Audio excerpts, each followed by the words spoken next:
Järgmine lihasgrupp, põhimõtteliselt ülakeha. Rinalihased, õlad, ülaselg. Siin on nagu seletamist vähem ja tegutsemist rohkem, sest suht klassilised harjutused, kui kõik teavad, mingit maagiat siin ei ole. Esimene asi, siin on surumine.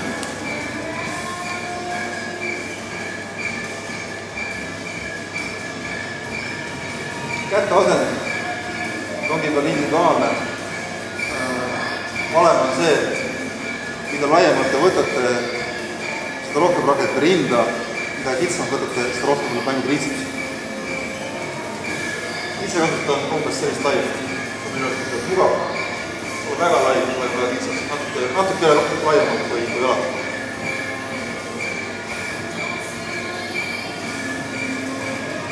Ole raidina stabiilselt, tuleneb tegelikult keha stabiilne, kui töökuskil kuskile kinnivad maa.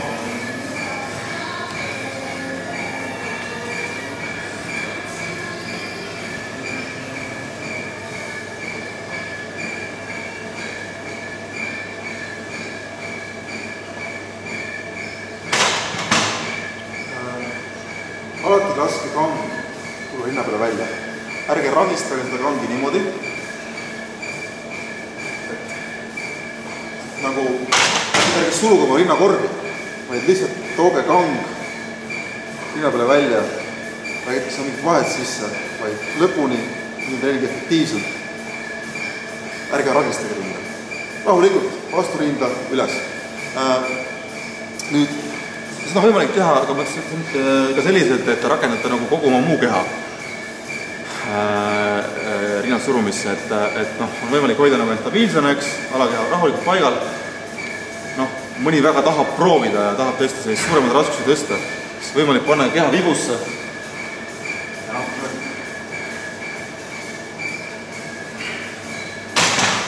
See pole keelatud, aga pigem tehke rahulikult, et ei ole jõudist, vaata koorpalutikku.